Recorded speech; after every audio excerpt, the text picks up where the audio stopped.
scheduled, but that might be a good one. So good morning again. Happy Independence Day weekend.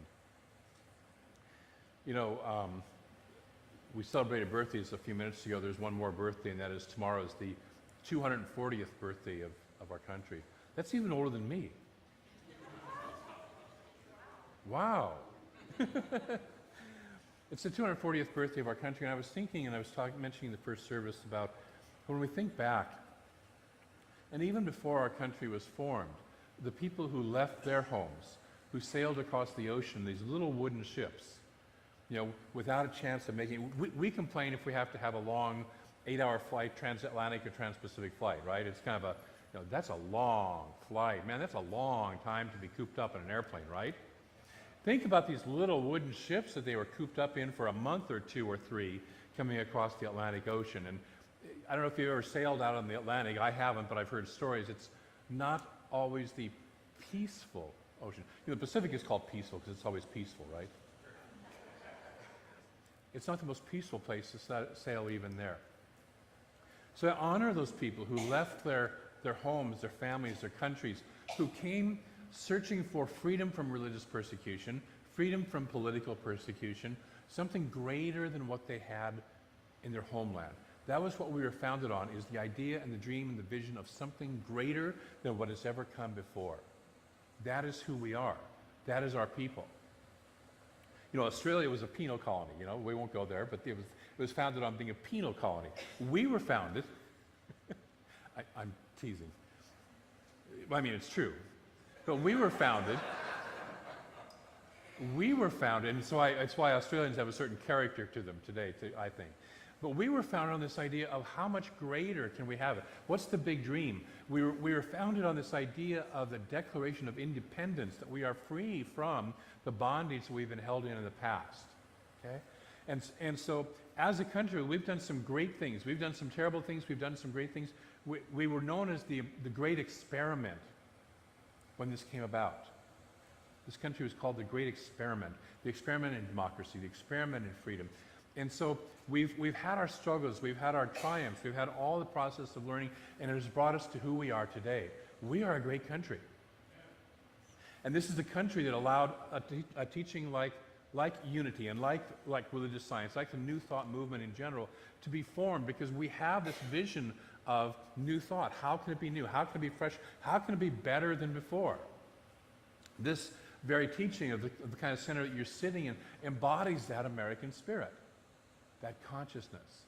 So I say happy birthday to this country, happy birthday to each of us as Americans as we celebrate this, and as we stand on the shoulders of those who came before us and allow those who come after us to stand on the shoulders of high consciousness that we establish today. So thank you.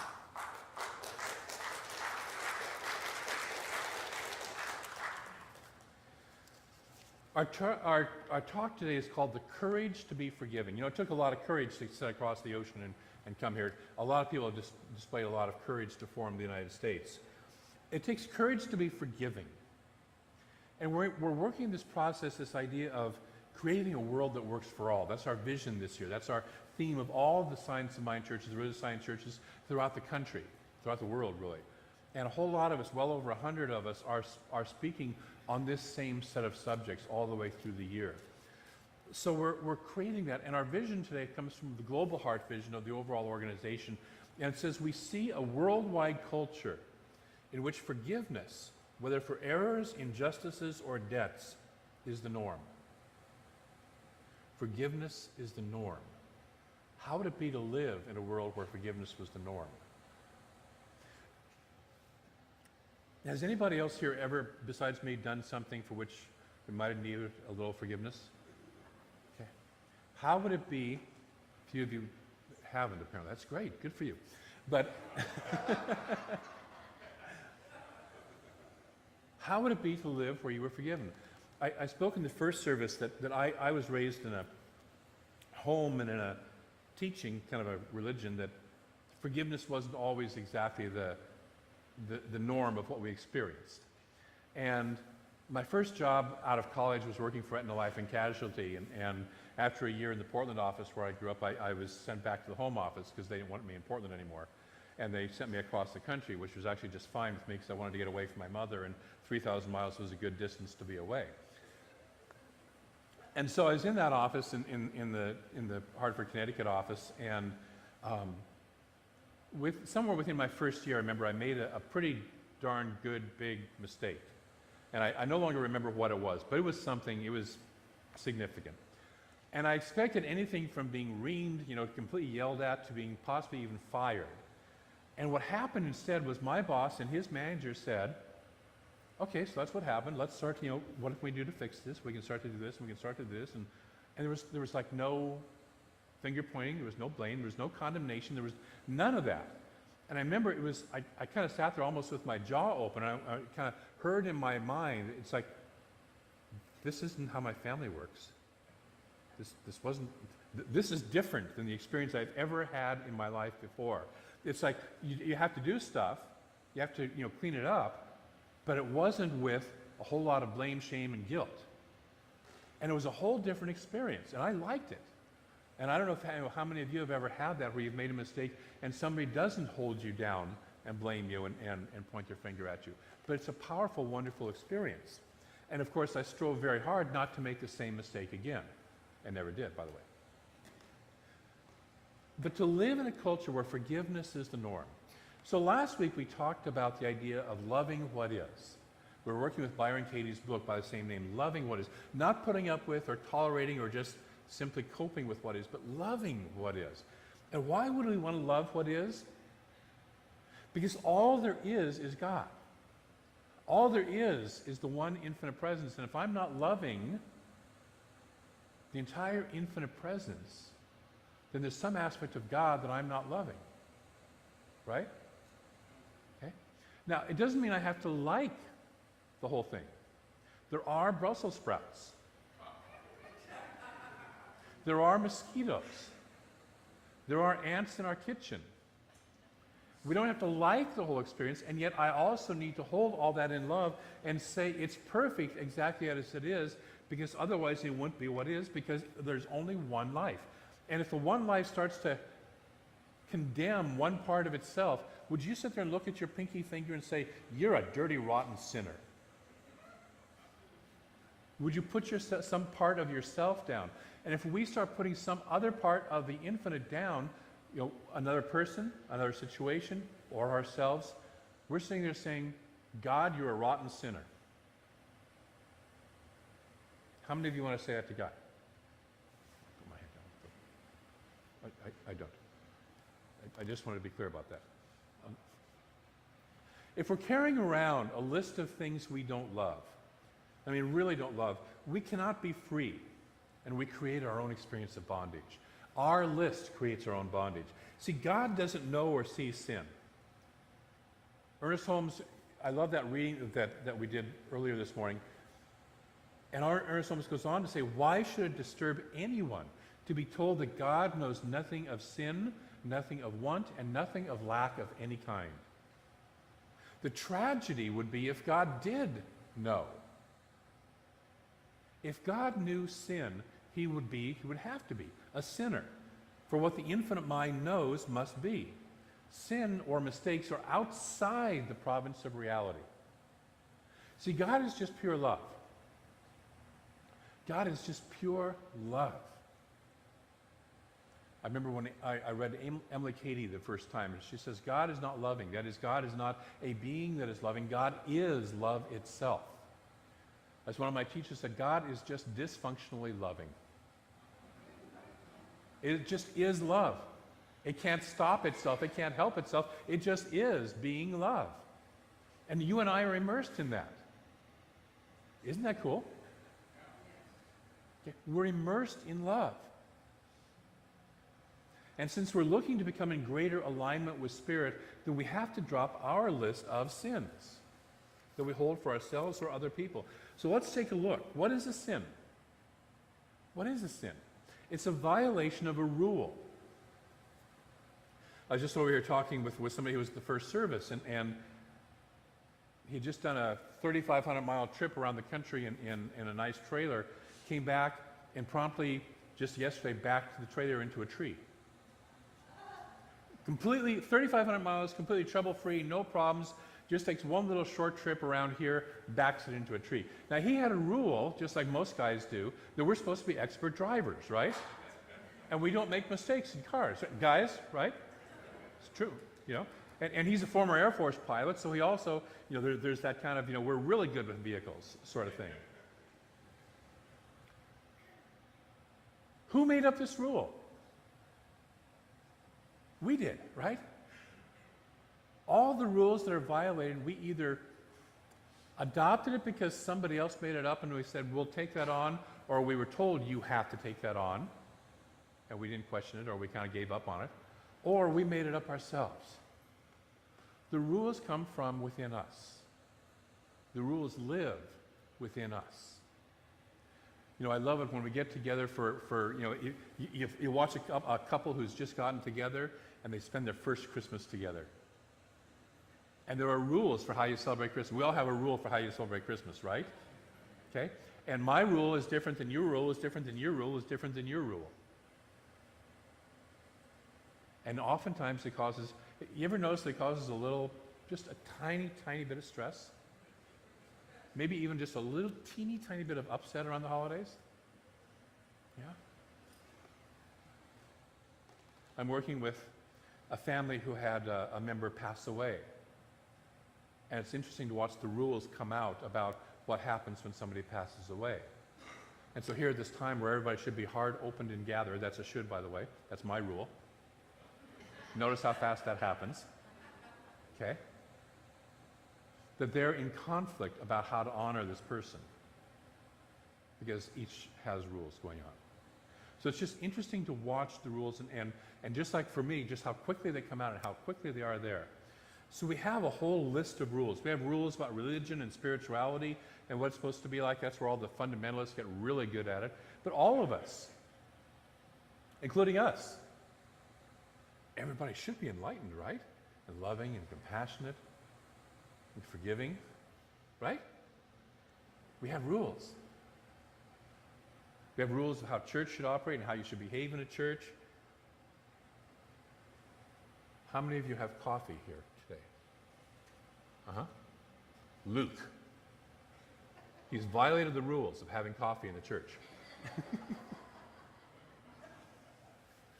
A few months ago, I was sitting out in the pavilion and I did something that violated some rules.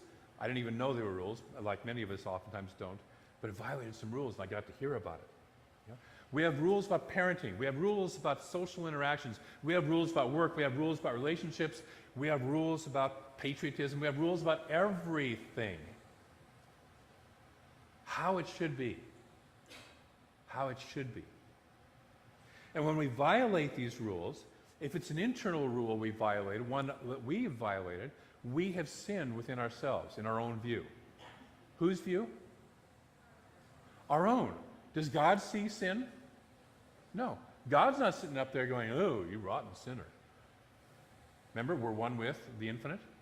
It wouldn't look at itself and go, hi, I'm a rotten sinner. I'm God. I'm infinite love and I'm a rotten sinner. It doesn't do that. And when somebody else violates our internal rule, then in our mind, they have sinned. And again, where is it happening? It's happening in our mind. And our list of rules prevents us from being present to what is, to just what is. We have these filters, we have these shoulds, these shouldn'ts, and we aren't present to just what is. Ernest Holmes says that remembering that the Spirit holds no evil towards anyone and that God is love, we should, his rule, we should emulate this divine lesson and forgive all that our hearts may be free from the burden of our own condemnation. And I want to repeat part of that last sentence, that our hearts may be free from the burden of our own condemnation. Forgiveness isn't for somebody else. It's for ourselves.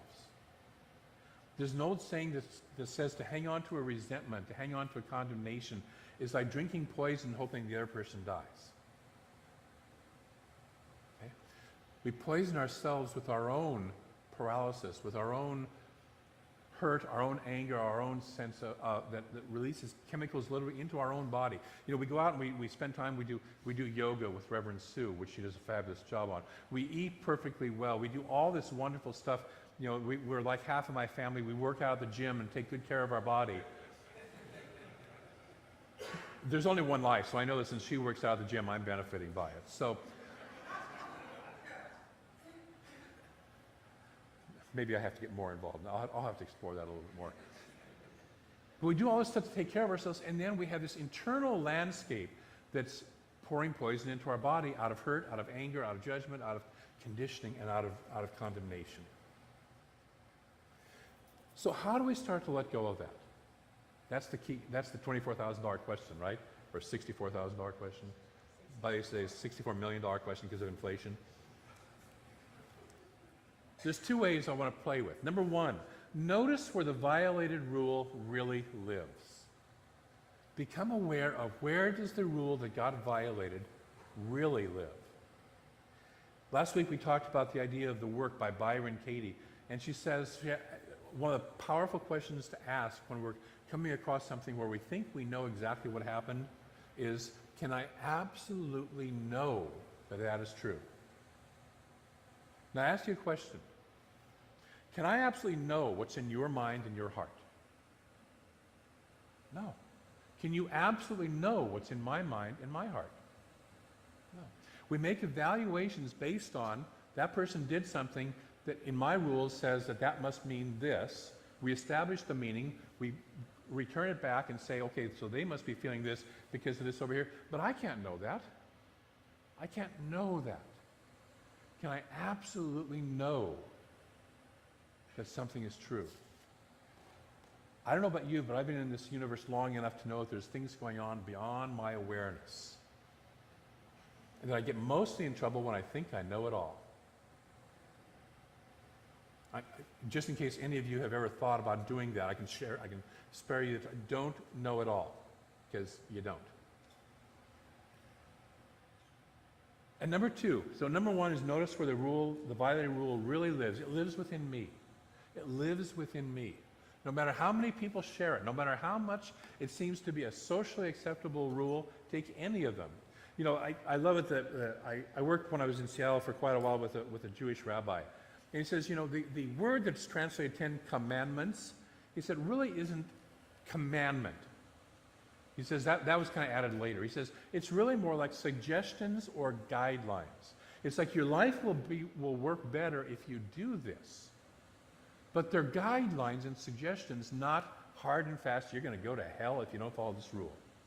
It's just, how does it work better? And don't you like to know how it works better? Right? You know, if I want to go to Shari's watercolor class, I want to know how watercolor works. You know, there's some guidelines for that. But I'm not a sinner if I violate it. She's not going to condemn me. She might laugh at the results, but she won't condemn me. So find the place where the rule lives, number one, and then number two, let go of the condemnation. See, when Jesus encountered the woman who was accused of being caught in adultery and started, writing in the sand, and I'm going to guess what he started writing was all the other rules of culture that people weren't following in his day, just like they aren't in these days. And he said, let him who is without sin cast the first stone. When all that got finished and they all left, he looked at the woman and he didn't say, I forgive you. He says, does no one else condemn you? Then neither do I condemn you. See, we get into trouble, we get into unforgiveness when we have a condemnation of ourselves or someone else.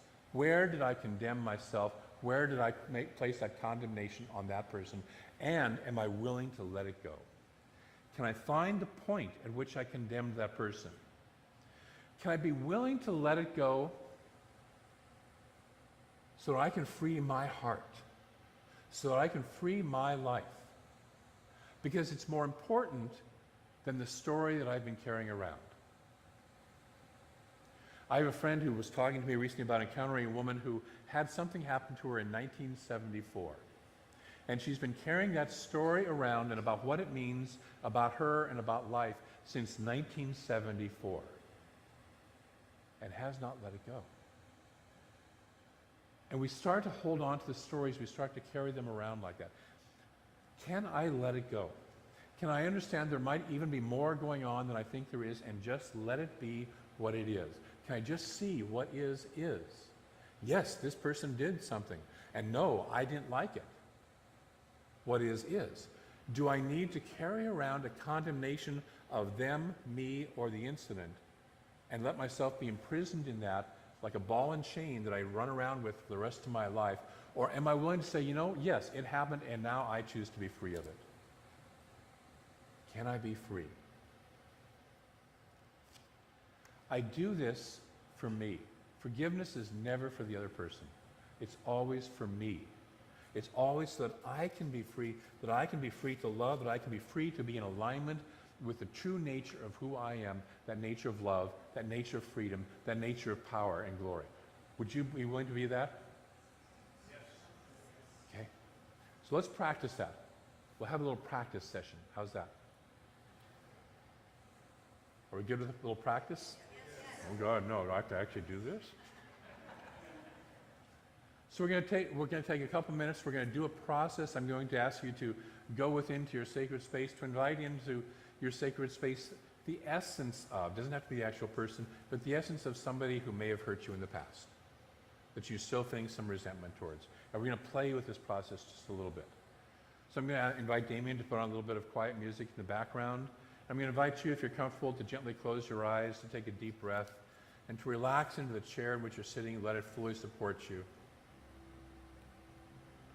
To let go of any fear of this process. If you don't want to do it, you don't have to. Nobody's judging. You just listen to some quiet music and sit here and breathe.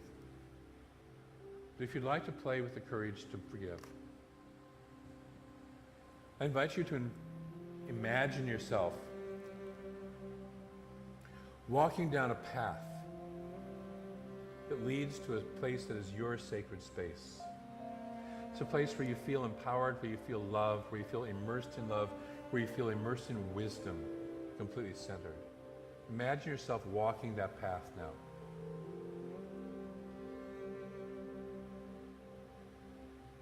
Imagine yourself now arriving in this place, in this beautiful, deep, sacred space.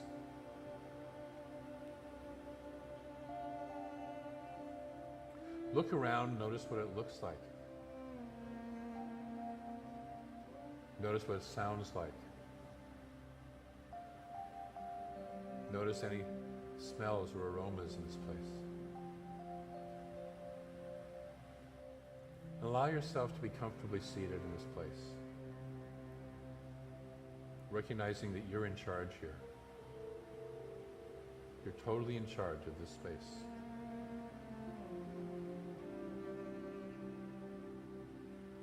If you would like, invite a guide into your space to help you with this process. It can be a person, a being, an imaginary being, a totem animal, whatever it is. It is deeply steeped in compassion and wisdom, powerful enough to help you to release anything that you're holding on to, that you no longer want to hold on to. And taking a breath in and out, grounding yourself in the sacred space, fully supported and loved by your guide.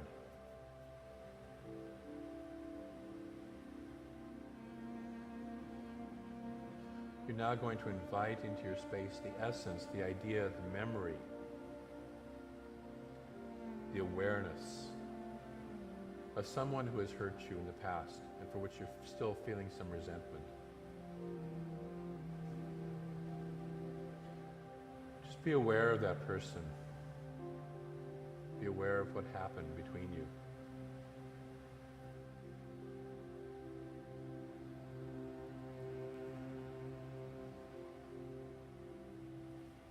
And now invite your guide to ask you, to help you to find and notice what rule this person violated.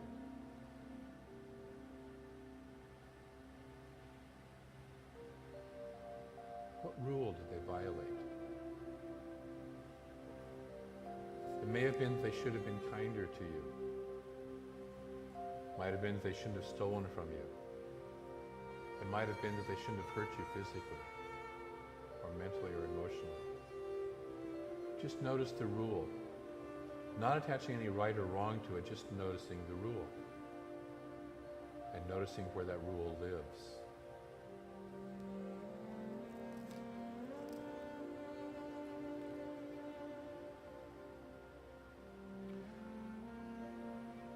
Be aware that you may have preferred that they follow that rule. It may have been by far the better thing to do to follow that rule than what they did. But become aware that they did not follow that rule. They didn't. What is.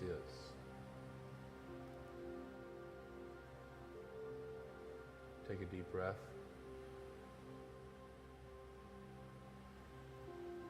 And now remember a time when you didn't follow someone else's rule.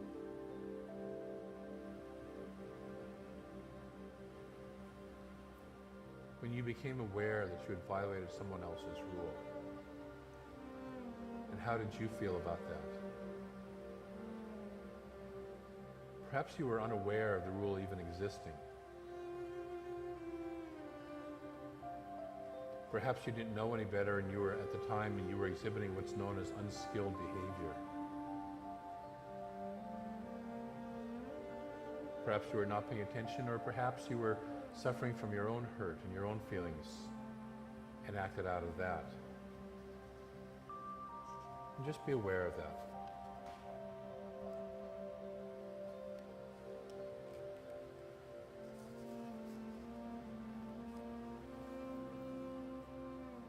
Is it possible that this person who hurt you was just like you?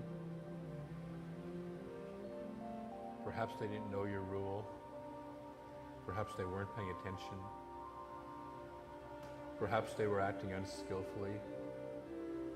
Perhaps they were acting out of their own hurt, their own fear.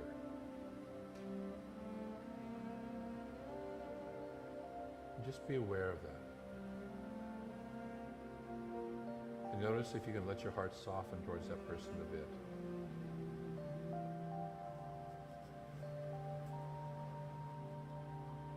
And ask yourself, can I let go of this condemnation? Can I let go of this condemning another person, just as I would like to let someone that I might have heard of, have them let go of the condemnation of me? Can I let go? It doesn't mean that I condone or agree with the action or ever want it to happen again. But can I let go of carrying around the story and the condemnation that I have for this person?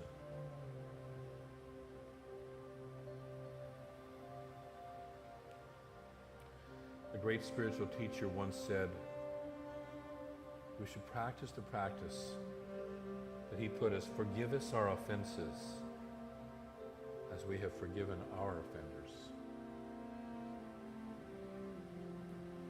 We forgive ourselves, we forgive each other. We let go of the condemnation.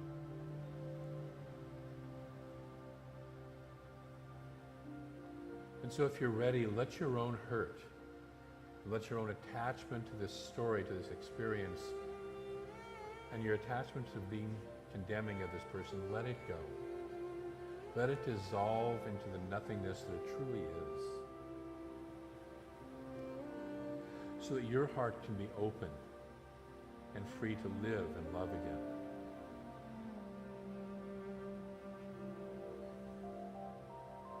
Let go.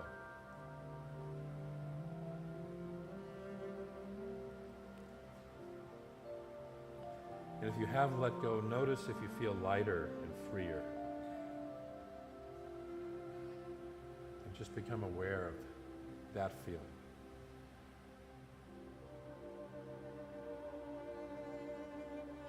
As you'll let your awareness of that feeling of lightness and freedom, of more life energy flowing through you, make a commitment. Choose to never pick that story up again.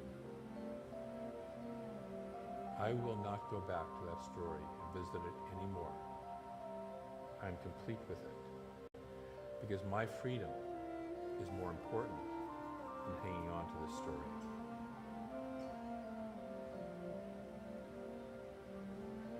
Breathe that in, breathe it out.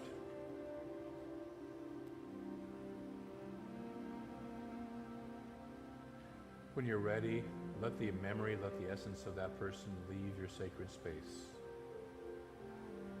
Bless them on their journey.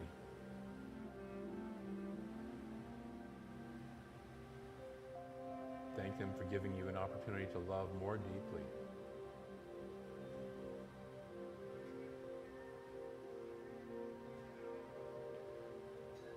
And when you're ready, thank your guide for their support and their help. Notice if they have any wisdom to share with you before they leave. Listen to that wisdom.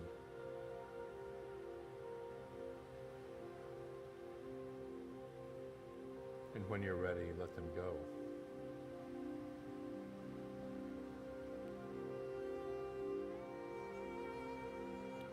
And so as you stand up, you begin to notice and look around your sacred space.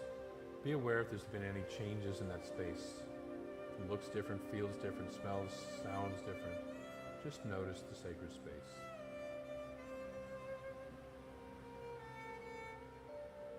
Find the path that will lead you back to here and begin to walk back on that path, knowing that you can return to your sacred space anytime you want to.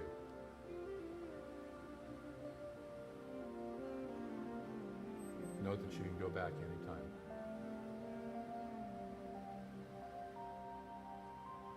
Allow yourself to now be aware of yourself sitting in this chair in this room. Becoming aware of your presence in your body. Perhaps roll your shoulders, wiggle your fingers, toes, take another deep breath. Ground yourself back in your awareness of being in your body.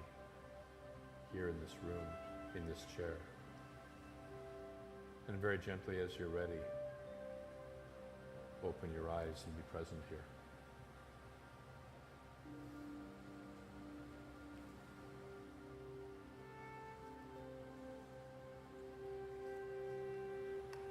So this process can allow you to have your own personal Independence Day. At any day, any moment. The universe holds nothing against anyone.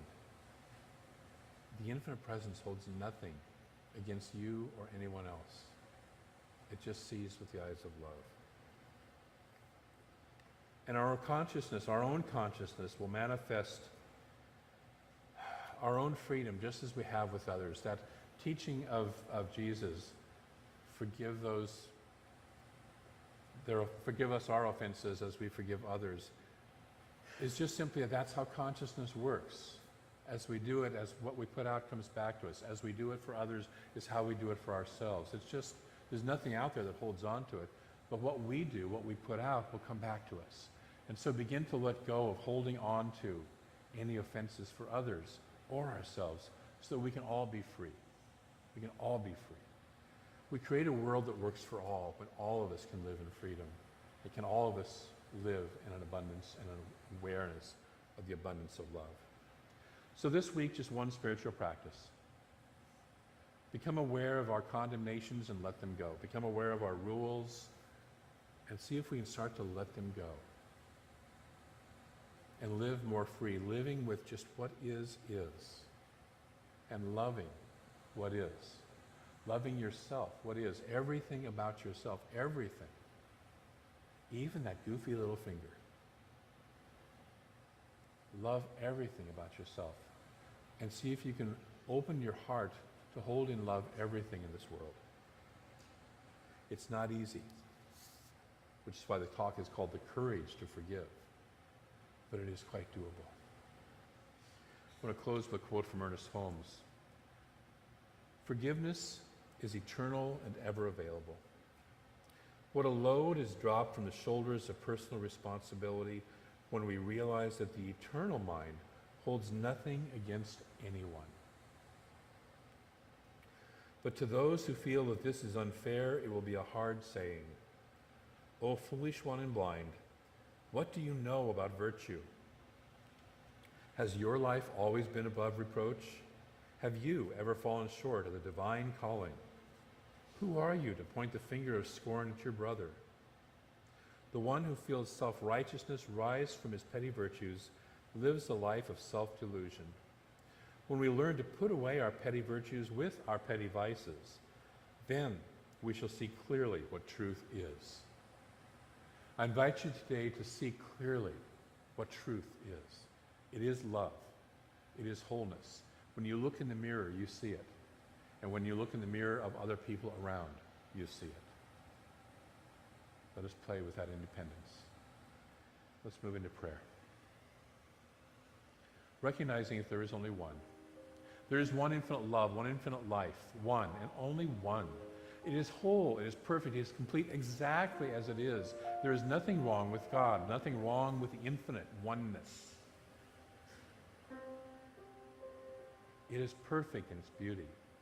Whether we understand its operation or not, it is perfect. And because that life is all that there is, that you and I and all are immersed in and one of that life. We live in that life. We live, we move, we have our being in that life. Every single detail and aspect of our being, the stuff we judge as good and the stuff we judge as bad, all of it is one with that life. We can't see the stars unless it becomes dark. Do we judge the darkness? We have to allow ourselves to recognize that all of life is perfect and whole.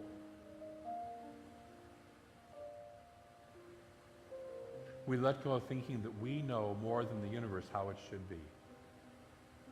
And simply sit in that consciousness, that space, that awareness of love, of awe, of awareness of the beauty and the intelligence and the love that is all around us. We let it in. We let it in more deeply than before. We use the courage of those who helped settle this country, who helped establish it, who helped maintain it, to move forward, to create more independence in our lives, to be more in alignment with Spirit. We have the courage to look at the old rules we may have had and say, I'm willing to let go. I'm willing to find out who I would be without this old story for myself. Then we step into that freedom. We step into a greater experience and expression of who we are, God in form. And for each person who takes that journey, for each person who makes that commitment, for each person who says yes to that, in whatever degree we are able to say yes, I am so grateful. For the movement in consciousness that comes out of letting go, I am ever so grateful. And for the Spirit that lives, moves, and has it all, its being within, through, and as us, for the love that is everywhere present, oh God, I'm ever so grateful. And so I release this word into a law that moves it into form and expression, that process of creation that knows how to manifest in our lives. All we have to do is open the door and say, yes, I'm willing. I don't even know how I'm going to let go of that, but I am willing. I am willing to be more free and more loving than I have ever been before, and the universe simply rushes in and says yes. And so we in our heart of hearts say yes to that infinite presence. And we let it be, knowing that it is already so and it is already done.